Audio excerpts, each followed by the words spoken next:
तो कनाडा में अभी हाल ही में आपातकाल लगाया गया और ये आपातकाल एक तरीके से देश में चल रहे एक मूवमेंट को लेकर का था, जिसको फ्रीडम कॉन्वॉय के नाम से, उसका नाम जो है फ्रीडम कॉन्वॉय रख दिया गया। अभी फ्रीडम कॉन्वॉय क्या था, किनके द्वारा प्रारंभ किया गया, क्यों आपातकाल लगा, इसको मैं आप लोगों को समग्रता से समझाने का प्रयास करूंगा। ये आप मानचित्र में कनाडा का मैप देख रहे हैं और कनाडा का जो महत्वपूर्ण शहर और इसकी राजधानी है, कुछ देखिए महत्वपूर्ण जो शहर हैं इसमें, एक तो है आपका ओटावा, ओटावा ही इसकी राजधानी है कनाडा की, है ना। यहाँ पर मूवमेंट जो है बहुत गति से थे। साथ ही यहाँ पे देखिए विनिपेग है, साथ ही जो है यहाँ पे काफ़ी सारे शहर हैं, ओंटारियो है, ठीक है। तो लगातार जो है विभिन्न शहरों में कनाडा के आपके जो है मूवमेंट बहुत तेज़ी से प्रसारित हो रहे थे। पहले विश्व मानचित्र में आपको एक बार मैं बता देता हूँ कनाडा कहाँ पे अवस्थित है। और कनाडा की बात की जाए तो कनाडा विश्व का दूसरा सबसे बड़ा क्षेत्रफल के आधार पे देश है। रशिया के बाद दूसरे नंबर पे कनाडा ही आता है, ठीक है। फिर आपका यूएसए है, फिर इसके बाद आपका चाइना है। तो यहाँ पे ये जो आप देख रहे हैं नॉर्थ अमेरिका महाद्वीप है और यहाँ पे ये जो पूरा का पूरा हिस्सा है आपका कनाडा का है। ये आपका संयुक्त राष्ट्र अमेरिका है, यूएसए है, नीचे मैक्सिको है, ठीक है, मैक्सिको की खाड़ी है और ऊपर ये आपका कनाडा है। भारतीय मूल के बहुत सारे लोग यहाँ पर रहते हैं कनाडा में, ठीक है। तो अभी हाल फिलहाल में चर्चा में था, इसमें आपातकाल लगाया गया था, लेकिन आपातकाल जो है वो आपका समाप्त हो गया है। आपातकाल किस लिए लगाया गया था, इसमें दो कारण दिए गए थे। पहले तो देखिए मैं आपको, जैसा कि आपने अभी पहले हमने इससे पहले श्रीलंका के टॉपिक को पढ़ा था, तो वहाँ पे हमने चर्चा की थी कि कोविड-19 के कारण जो है श्रीलंका में वहाँ की अर्थव्यवस्था, वहाँ की टूरिज्म इकोनॉमी जो है, और इसके अलावा कर्ज, देश की अवसंरचना निर्माण के लिए श्रीलंका के द्वारा लगातार कर्ज लिया गया था, जिसके कारण से उस देश की आर्थिक स्थिति अब बहुत बुरी स्थिति में आ गई, बैलेंस ऑफ पेमेंट की समस्या से गुजर रहा है और उसने आपातकाल लगाया। उसमें कोविड एक कारण था। कनाडा में भी आपातकाल का सबसे बड़ा कारण जो था वो था कोविड-19, ठीक है। और यहाँ पर कोविड-19 को लेकर के जो प्रतिबंध लगाए गए थे, उन प्रतिबंधों को हटाने के लिए आंदोलन इतना उग्र हो गया कि उस उग्रता को लेकर के कनाडा के सरकार के द्वारा आपातकाल लगाना पड़ेगा, ठीक है। अब इसको लेकर थोड़ा सा तिथि क्रम और ग्लिम्स को समझते हैं। आपको पता है कि ये एक अनायास हुई घटना है। कोविड-19 प्री प्लान नहीं थी, पहले किसी को नहीं पता था, विश्व ने पहली बार फेस किया था, कहें तो 21वीं शताब्दी की पहली महामारी और त्रासदी थी ये। तो इस त्रासदी में जिस तरीके के रूल्स एंड रेगुलेशंस थे, सोशल डिस्टेंसिंग की बात थी, पूरा देश लॉकडाउन हो गया, रेलें रुक गई, है ना। और इसके अलावा फिर वैक्सीनेशन का सिलसिला चालू हुआ, 1 साल के अंदर अंदर वैक्सीन बन के तैयार हुई, पैनिक कंडीशन पे लोगों को वैक्सीन दी गई। इसके अलावा मास्क को मैंडेटरी कर दिया गया। आपने देखा कि लॉकडाउन में जो लोग घर से बाहर निकले उनको मारपीट भी हुई, है ना। बड़ी तेज़ी से पलायन चालू हुआ, लोगों का रोज़गार जो है पूरी तरीके से ख़त्म हो गया, इकोनॉमी क्रैश हो गई, है ना। बहुत तेज़ी से लोग बेरोज़गार हुए इस पूरे पेंडेमिक के टाइम पीरियड पे। तो ये और लगातार अभी इसके कई वेरिएंट, म्यूटेंट आपको लगातार देख रहे हैं। अभी ओमिक्रॉन को लेकर ये था कि ये म्यूटेंट बहुत ज़्यादा पावरफुल नहीं है, बहुत घातक नहीं है, तो अभी लगभग सब स्थिति सामान्य चल रही, लेकिन इसके बावजूद भी प्रतिबंध तो है ही। कई जगह नाइट कर्फ्यू भी बाद में लगाया गया, संपूर्ण लॉकडाउन लगाया गया। ऐसी स्थिति में कुछ नियम ऐसे थे, कई देशों ने, हर देश ने नियम लगाया, ऑस्ट्रेलिया हो, कनाडा हो, यूएसए हो, पश्चिमी यूरोप के जितने भी देश हों, यहाँ तक कि एशिया के जितने भी देश हों। तो अमेरिका से चालू हुआ ये पूरा का पूरा एक कह सकते हैं चीन के वुहान से चालू हुआ ये पूरा का पूरा जो सिलसिला था, ये सिलसिला लगातार आगे बढ़ता गया। और कनाडा अभी हाल फिलहाल में लोग इतना परेशान हो गए कोविड-19 से कि उस परेशानी का सबब जो है जा करके इस रूप में आया कि लोग जो है प्रदर्शन करने के लिए भी उतर गए। बहुत सारे लोगों ने कनाडा में हुए इस फ्रीडम कॉन्वॉय प्रदर्शन को, इसका नाम फ्रीडम कॉन्वॉय दिया गया है, इस प्रदर्शन को भारत में हुए जो एग्रीकल्चर मूवमेंट थे या कह सकते हैं कृषि आंदोलन थे, उनसे जोड़ने का प्रयास किया, जो कि मेरे ख्याल से पूरी तरीके से निरर्थक है। और एक चीज़ देखिए कितनी बड़ी हिपोक्रेसी है कि कनाडा की सरकार के द्वारा जब इंडिया में मूवमेंट चल रहे थे तो इस मूवमेंट को समर्थन दिया जा रहा था, क्योंकि वहाँ पे सिख कम्युनिटी बहुत बड़ी संख्या में है कनाडा में, और वहीं जब कनाडा में मूवमेंट चालू हुए तो वहां की सरकार ने आपातकाल के द्वारा, देश का पहली बार आपातकाल लगाया गया, आपातकाल के द्वारा स्थिति से निपटने के लिए सोचा, जबकि भारतीय गवर्नमेंट के द्वारा कानूनों को वापस भी ले लिया गया। तो समझिए कि कहीं ना कहीं पे ये पश्चिमी जगत के जितने भी देश हैं कितनी दोहरी रणनीति के साथ चलते हैं, और जो देश लिबर्टी, फ्रीडम और पीसफुल मूवमेंट की बात करते हैं, पीसफुल मूवमेंट पे कैसे रिएक्ट करते हैं ये। ठीक है, तो चलिए देखो पूरा मैटर समझते हैं। पूरा मैटर जो था, सबसे इम्पोर्टेंट चीज़ था कि जितने भी जो नागरिक थे, कनाडा के जितने भी नागरिक थे, सभी नागरिकों को वैक्सीनेशन अनिवार्य कर दिया गया। कोरोना की वैक्सीन सबके लगी होनी चाहिए। ये स्थिति हम भारत में भी देखते हैं। भारत में भी आप देखें कि वैक्सीन हमारे यहाँ पे अनिवार्य कर दी गई सबको। जैसे कि मंदिरों में जाना है तो वैक्सीन का आपको सर्टिफिकेट दिखाना पड़ेगा। कई सारे प्रतिष्ठानों में वैक्सीन, आपके पास वैक्सीन का सर्टिफिकेट 2 डबल डोज का होना चाहिए, ऐसा है। वैसे ही यहाँ पे भी स्थिति बनाई गई कि यहाँ पे जितने भी नागरिक हैं सबको वैक्सीन लगाना अनिवार्य होगा, जरूरी भी चीज़ है। अब वैक्सीन लगाने को लेकर के जितने भी ट्रक हैं सभी यूएसए से कनाडा की बॉर्डर्स पे, यूएसए से देखो कनाडा की इकोनॉमी पूरी तरीके से अमेरिका पे काफ़ी हद तक जो है जुड़ाव रखती है। जितनी भी वहाँ पे फूड चेन या किसी भी तरीके की गतिविधियाँ, उन सब गतिविधियों से एक तरीके से कहते हैं ट्विन इकोनॉमी के नाम से जाना जाता है। इन दोनों अर्थव्यवस्थाओं को एक दूसरे से जोड़ करके देखते हैं।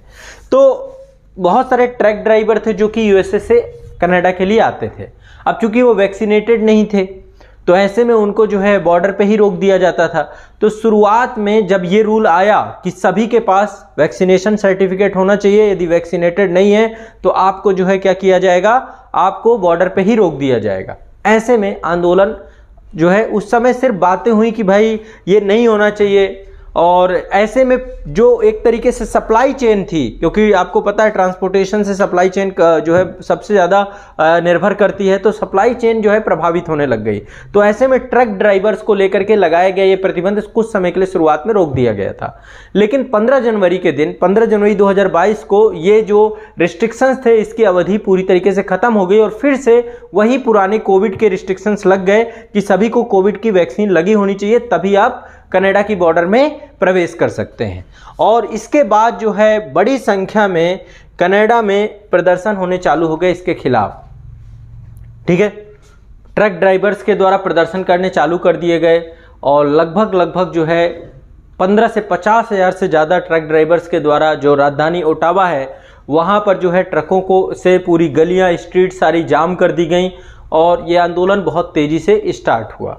22 जनवरी के दिन ये आंदोलन अपना उग्र रूप लेना प्रारंभ कर देता है और साथ ही इस आंदोलन को जो है क्या होता है, लगातार जो है इस आंदोलन को जो है सपोर्ट मिलना चालू हो जाता है। सपोर्ट ये समझिए, शुरुआत ये किस लिए हुआ था, ट्रक ड्राइवर्स के द्वारा शुरू किया गया था कि हमारे जो राइट्स हैं उन राइट्स को बहाल करिए हमें कोविड को लेकर, क्योंकि उनका कहना था कि या तो आप प्रूव करिए कि भाई ट्रक ड्राइवर्स के द्वारा जो है कोविड फैल रहा है, या फिर इस रूल से हमें हटाइए और हमें कंप्लीट फ्रीडम। देखिए एक चीज़ समझिए, कोविड से 2 साल के अंदर लोग जो है परेशान हो गए और पश्चिमी देशों में सबसे ज़्यादा ये है कि वहाँ पर जनता अवेयरनेस बहुत ज़्यादा, वो किसी तरीके के रिस्ट्रिक्शंस को बर्दाश्त नहीं करते हैं। ठीक है, तो उन्होंने, अब जैसे भारत में भी आपने देखा होगा कुछ ऐसे मामलात आए हैं कि यदि आप गाड़ी में बैठे हैं, एक साथ बैठे हुए हैं, तो भी आपको मास्क लगाना है, ये समझिए। और इसके प्रति लोगों ने बहुत ज़्यादा वीडियोस आपने देखे होंगे, लोगों ने रिट्रीट किया कि भाई ये कौन सी बात होती है, हम तो घर में एक साथ रह रहे हैं, एक ही गाड़ी में बैठे हुए हैं,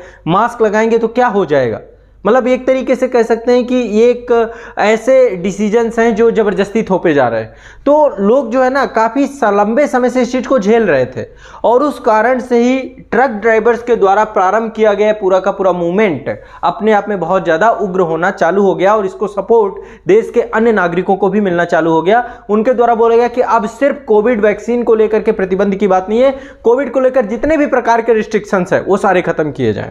कई देशों ने देखो अभी खत्म भी कर रखा है, जैसे फिनलैंड है, स्वीडन है, नॉर्वे है, डेनमार्क है। इन सभी देशों ने इन रिस्ट्रिक्शंस को अब उन्होंने कह दिया कि अब जो है ओमिक्रॉन बहुत वीक है और इसलिए कोई ज़रूरी नहीं है, आप सामान्य जनजीवन की तरह अपनी लाइफ को फिर से जी सकते हैं।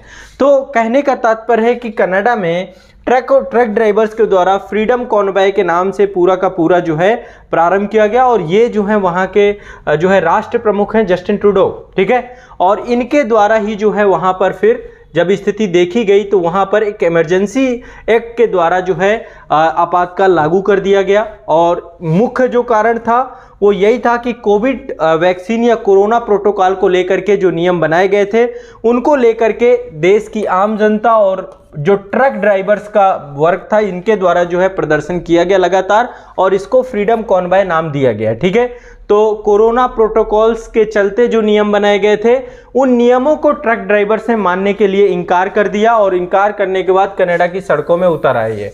ठीक है, ये स्थिति थी, बहुत भयावह स्थिति थी। भारत में भी आपने देखा, लेकिन भारत में कारण कुछ और था। भारत में तो कृषि कानून आए हुए थे और किसान जो है देश की राजधानी के चारों तरफ जो है इकट्ठे हो रहे थे, जितनी भी बॉर्डर्स थी मुख्य, लेकिन उसको इससे जोड़ करके देखना अपने आप में अलग है। ठीक है, तो यहाँ पे लोगों ने अपने राइट्स के लिए जो है रोड पे उतर आए, और ऐसे में जो है इन्होंने कहा कि इससे देश की इकोनॉमी क्रैश हो सकती है, जनता की सुरक्षा जो है यानी कानून व्यवस्था पूरी तरीके से इससे डिस्टर्ब हो गई है। तो इसलिए जो है इनके द्वारा ओटावा में पहले आपात स्टेट ऑफ इमरजेंसी लगा दी गई, और इसके बाद जो है लगातार जो है इसको फिर पूरे कनाडा में लगा दिया गया आपातकाल, और मैटर को प्रयास किया गया कि जल्दी से जल्दी इसको सुलझाया जा सके। तो जो अवधि थी अभी शायद 23 फरवरी को ये आपातकाल वापस ले लिया गया है आपका। ठीक है, यहाँ पर मैं आपको एक बार थोड़ा सा डेटा दे देता हूँ। यहाँ पे आपातकाल आपका ये 15 जनवरी को कोविड के नियम प्रारंभ हुए थे आपके। ठीक है, 15 जनवरी को ये कोविड वैक्सीन को लेकर के, और आपके जो आंदोलन चालू हुए थे 22 जनवरी 2022 से बहुत तेजी से प्रारंभ हुए, और 23 फरवरी को जो है ये वापस ले लिया गया है आपातकाल। स्थिति अभी सामान्य चल रही है। कारण क्या था? कनाडा में कोविड-19 महामारी को लेकर टीकाकरण अनिवार्य बनाना, इसके खिलाफ जो है लोगों ने, अब समझिए कोविड वैक्सीन को लेकर भारत में भी बहुत सारे लोग आए जिन्होंने कहा हम वैक्सीनेशन नहीं कराएंगे। लोग अभी तक इंतजार भी करते रहे कि इसके क्या प्रभाव होंगे, कुछ होगा, कैसे होगा। लेकिन कहीं ना कहीं पे पश्चिमी सभ्यता में लोगों को ये है कि हमारे ऊपर रिस्ट्रिक्शन नहीं, ज़बरदस्ती नहीं कर सकते आप, है ना। यहाँ तक की घटनाएं अमेरिका में हमने देखी थी कि अमेरिका में जब लोगों को संपूर्ण लॉकडाउन लगाया गया तो वहाँ के लोगों ने अपने देश के राष्ट्राध्यक्ष से कहा कि भाई देखो हम जिए या मरें, पर हमें इस तरीके से घर के अंदर नहीं बंद कर सकते हो।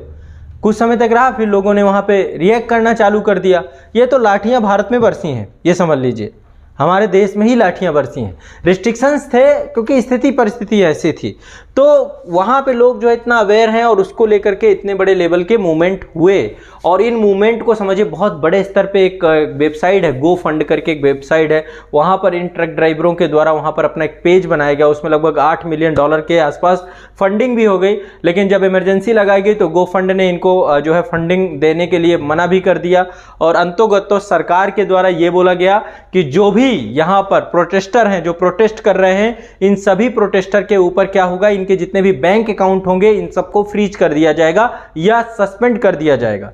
ठीक है, तो ऐसे बहुत सारे, क्योंकि आपातकाल लग गया था, उसके बाद सरकार के पास एब्सोल्यूट राइट आ जाता है। और इन्होंने कहा कि हम किसी तरीके से ना तो कोई कोर्ट से कार्रवाई करवाएंगे, डायरेक्टली सरकार का एक्शन होगा। तो जब सरकार एक्शन मोड पे आई, इसके बाद प्रोटेस्ट जो है खत्म हो गया और आपातकाल की स्थिति खत्म हो गई। ठीक है, तो ये जो है मुख्य मामला था। और यहाँ पे देखिए जो लोग थे, लगभग इस काफिले में लगभग 5,51,000 के आसपास जो है टोटल वाहन थे इसमें। ठीक है, और इसमें काफ़ी बड़ी संख्या में लगभग 5 लाख से ज़्यादा लोग इसमें सम्मिलित हुए थे। और इसमें बड़ी संख्या में जो है निजी वाहन जो है और ट्रक जो है सम्मिलित हुए थे। बड़ी संख्या में लोगों ने विरोध किया था। और देखो ये पूरी तरीके से वैसे पीसफुल था, ऐसा माना जाता है कि ये पूरा आंदोलन पीसफुल था, शांतिपूर्वक, जैसे किसान कर रहे थे भारत में, वैसे ही जो है कनाडा में इनके द्वारा भी किया जाता है, ट्रक ड्राइवर्स के द्वारा भी किया जा रहा था। लेकिन कुछ थोड़ी बहुत देखो घटनाएं सुनने को मिलती हैं, ऐसा नहीं होता है, कुछ ना कुछ घटनाएं यहाँ भी जो है सुनने को मिली। और इस कारण से ही जो है यहाँ पर आपातकाल की स्थिति बन के आई और फाइनली आपातकाल अभी हटा लिया गया है। तो ये तो रही एक बात। देखिए दूसरा जो बात है वो ये है कि कोविड-19 ने अभी इसके जो आने वाले परिणाम हैं, अभी इसके रिजल्ट आने चालू हुए हैं। लोगों के मन में आक्रोश की स्थिति आना, लोग जो है सरकार के प्रति जो है कहीं ना कहीं पे नकारात्मक हो चुके हैं। अभी आप देखिए श्रीलंका की स्थिति चाहे रही हो, बहुत सारी इकोनॉमी क्रैश कर गई, जो टूरिज्म पे केवल जुड़ी हुई थी उनकी स्थिति बहुत खराब हो गई, लोगों की बदहालती आ चुकी है। अभी भारत में ही देखिए आप, एक स्टूडेंट मूवमेंट इतने बड़े स्तर का हुआ कि ट्रेनों में आगजनी तक हो गई। तो ये सब क्या है? ये कोविड को लेकर के आप देख सकते हैं कि विश्व के जितने भी देश हैं वो सभी देश कोविड की इस स्थिति के कारण से बदहाल दिख रहे हैं। आज यूक्रेन की बात कर रहे हैं, रशिया यूक्रेन के ऊपर ये जो आक्रमण कर रहा है, यूक्रेन क्यों जाना चाहता है, नाटो में जाना चाहता है, ईयू के साथ जुड़ना चाहता है, क्योंकि उसको ये लगता है कि मेरी अर्थव्यवस्था और मेरी संप्रभुता पूरी तरीके से सुरक्षित रहे। तो अब सभी एक दूसरे से अलायंस कर रहे हैं, अपनी इकोनॉमी को बूस्टअप करना चाहते हैं, अपनी सैन्य पावर को बूस्टअप करना चाहते हैं। इस कारण से भी जो है बहुत सारी चीजें देखने को मिल रही हैं। तो अंतरराष्ट्रीय स्तर पे भी देखें तो कोविड के बहुत ही दूरगामी परिणाम अभी आने बचे हुए हैं, जिसमें सबसे इंपॉर्टेंट चीज क्या है, लोगों अर्थव्यवस्था जो पूरी तरीके से रुकी हुई थी अब उसको पुनः पटरी में लाना, जिसमें विश्व के कई देश सम्मिलित हैं और खासकर जो अल्प विकसित अर्थव्यवस्थाएं वो सबसे ज्यादा डैमेज हुई हैं। ठीक है, तो उनको रिकंस्ट्रक्ट करना फिर से। दूसरा जो सबसे प्रमुख मुद्दा है कि जो आम नागरिक हैं उनकी जो स्थिति है, उनका जो रोजगार छिना है, जो बदहाली की स्थिति में है, तो उन सबको फिर से बूस्टअप करना और फिर से जो है उनको एक नई ऊर्जा के साथ जो है देश की मुख्य धारा के साथ जोड़ना, ये सबसे बड़ी चुनौती का कारण बन रहा है वर्तमान में। और इसी के कारण से हम पूरे विश्व में एक नए तरीके का जो है वर्ल्ड ऑर्डर देखने को पा रहे हैं। चाहे वो अमेरिका और चीन के साथ जो ट्रेड वार का कॉन्सेप्ट था वो भी हमने देखा इसी दौरान पे। भारत जैसा देश अपने आप को आत्मनिर्भर बनाना चाहता है, वो भी कोविड के दौरान हमने देखा। तो कई सारी चीजें जो है घटनाक्रम आप पूरे विश्व परिदृश्य में देखने को पाएंगे। ठीक है, अर्थव्यवस्थाएं फिर से रिकंस्ट्रक्ट हो रही हैं, नए तरीके से अर्थव्यवस्थाओं को बनाया जा रहा है ताकि आने वाले समय पे इस तरीके की चुनौतियों से कैसे निपटा जाए इस दिशा में कार्य किए जा सकते हैं। ठीक है, तो कनाडा भी इस दौरान जो है इस स्थिति से गुजरा और इसका मुख्य कारण जो है कोविड-19 ही था और उस कोविड-19 का दूरगामी परिणाम ये निकल के आया। ठीक है, लोगों का आक्रोश, जनता का आक्रोश, और ये आने वाले समय में यदि कोविड की और लहरें आती हैं, मान लीजिए कोविड फिर से नए रूप में लौट के आता है, तो फिर जनता का आक्रोश हर जगह देखने को पाया जाएगा, क्योंकि लोग जो है इस समय परेशान हैं। विश्व में हर जगह पे लोग रोजगार से परेशान हैं। और सही बात है, कोई ट्रक ड्राइवर है, अब वो बेचारा आ रहा है, हर जगह इनकी स्थिति वैसे भी बदहाल होती है, उसको कोविड वैक्सीन और इन सब के नाम पे रोक दिया जाएगा तो निश्चित तौर पे उसके खाने के लाले पड़ जाएंगे। ठीक है, और इसका नाम फ्रीडम कॉनवॉय क्यों दिया गया, क्योंकि बाद में पहले शुरुआत तो इसलिए हुआ था कि ये कोविड के वैक्सीनेशन को लेकर के, इस विषय को लेकर के प्रायोरिटी दी जाए, लेकिन बाद में सभी विषयों को इसके साथ जोड़ दिया गया कि कोविड से जुड़े हुए सारे रिस्ट्रिक्शंस हटाए जाए। ठीक है, और इसमें यहाँ तक बात आई थी कि जस्टिन ट्रूडो को अपदस्थ किया जाए, इनको पद से हटाया जाए, इनके खिलाफ भी बहुत बड़े स्तर का मूवमेंट चलने लग गया था यहाँ पे।